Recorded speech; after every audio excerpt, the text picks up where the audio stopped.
नमस्कार और स्वागत है आपको हमारे YouTube channel learn and grow में। भारत कभी गुलामी की जंजीरों में बंधा हुआ था, रियासतें बिखरी हुई थी, अराजकता थी और आज़ादी सिर्फ एक सपना लगती थी। इसी दौर में एक महान व्यक्तित्व जन्मा। उनका नाम था सरदार वल्लभ भाई पटेल, भारत का लौह पुरुष। आज हम उनके जीवन की प्रेरक कहानी सुनेंगे।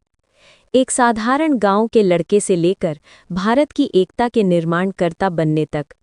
ये है सरदार पटेल की संपूर्ण जीवन यात्रा।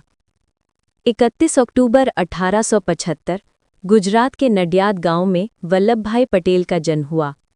परिवार किसान था, सुविधाएं कम थीं, जीवन संघर्षों से भरा था, लेकिन वल्लभ भाई में अद्भुत आत्मविश्वास था। वे शांत, गंभीर और दृढ़ स्वभाव के थे। लोग कहते थे कि ये बच्चा एक दिन बड़ा नेता बनेगा। युवावस्था में उन्हें कई कठिनाइयों का सामना करना पड़ा। परिवार की जिम्मेदारियां थीं, लेकिन उनके भीतर एक सपना था, वकील बनने का। 1907 में वे लंदन गए। उन्होंने कम समय में वकालत की परीक्षा पास की। भारत लौटकर वे अहमदाबाद में वकील बने।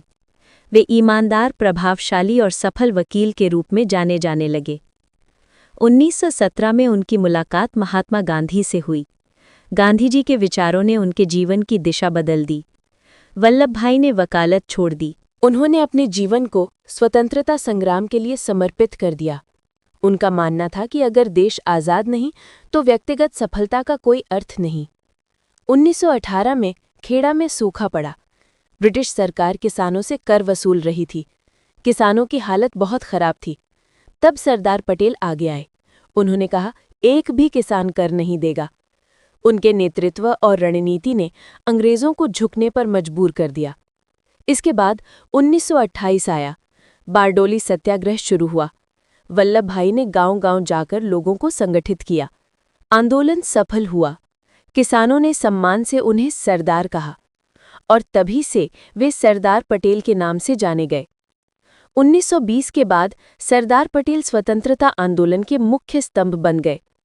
असहयोग आंदोलन में उन्होंने अहम भूमिका निभाई। नमक सत्याग्रह में उनका योगदान अत्यंत महत्वपूर्ण था। वे कांग्रेस के अध्यक्ष भी चुने गए। 1942 के भारत छोड़ो आंदोलन में वे अग्रणी थे। उनकी आवाज़ जनता में विश्वास जगाती थी। लोग कहते थे कि अगर पटेल बोल दे तो जीत निश्चित है। 15 अगस्त 1947 भारत आज़ाद हुआ, लेकिन देश भारी संकटों से घिरा था। विभाजन का दर्द था। लाखों लोग विस्थापित हुए थे। देश में हिंसा बढ़ रही थी और सबसे बड़ी समस्या थी 562 रियासतें। हर रियासत के अपने कानून थे, अपने राजा थे, अपनी सेनाएं थीं। कई रियासतें स्वतंत्र देश बनना चाहती थीं।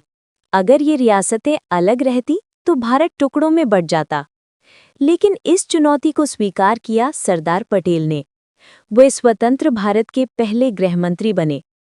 562 रियासतों को एकजुट करना इतिहास का सबसे कठिन काम था। सरदार पटेल ने धैर्य, कूटनीति और दृढ़ता से ये कार्य संभाला। उन्होंने कई राजाओं को समझाया, कई को मनाया, कई को चेतावनी दी। उनके साथ थे वीपी मेनन। दोनों ने मिलकर इंस्ट्रूमेंट ऑफ एक्सेशन तैयार किया। ज्यादातर रियासतें शांतिपूर्वक भारत में शामिल हो गईं। ये भारत के इतिहास की सबसे बड़ी उपलब्धि थी। इसीलिए सरदार पटेल को भारत का बिस्मार्क कहा गया। वे भारत के महान एकीकरणकर्ता बने। जूनागढ़ का नवाब पाकिस्तान में शामिल होना चाहता था, लेकिन जनता भारत के साथ रहना चाहती थी। सरदार पटेल ने जनमत संग्रह कराया। जूनागढ़ भारत में शामिल हुआ। हैदराबाद के निजाम भारत में शामिल नहीं होना चाहते थे। स्थिति बेहद गंभीर थी, लेकिन सरदार पटेल दृढ़ रहे। उन्होंने ऑपरेशन पोलो का निर्णय लिया। कुछ ही दिनों में हैदराबाद भारत का हिस्सा बन गया। इस निर्णय ने उन्हें सच्चे अर्थों में आयरन मैन ऑफ इंडिया बना दिया। सरदार पटेल का व्यक्तित्व अद्भुत था। वे सिद्धांतों पे कठोर थे, लेकिन व्यवहार में विनम्र थे। वे अनुशासन के प्रतीक थे। उनकी नेतृत्व क्षमता असाधारण थी। वे निर्णय लेने में कभी नहीं हिचकते थे। उनका एक ही सिद्धांत था, राष्ट्र हमेशा पहले। 1950 में दिल का दौरा पड़ने से उनका निधन हो गया। भारत ने एक महान नेता खो दिया। लेकिन उनकी विरासत अमर है। भारत की एकता उन्हीं की देन है। 2018 में उनकी याद में दुनिया की सबसे ऊंची प्रतिमा बनाई गई, स्टैच्यू ऑफ यूनिटी, 182 मीटर ऊंची। ये सिर्फ एक प्रतिमा नहीं है, ये भारत की एकता का प्रतीक है। सरदार पटेल कहते थे, इस देश को कमज़ोर मत होने देना। आज भारत एकजुट है, मजबूत है, क्योंकि एक नेता ने अपना जीवन देश को समर्पित कर दिया।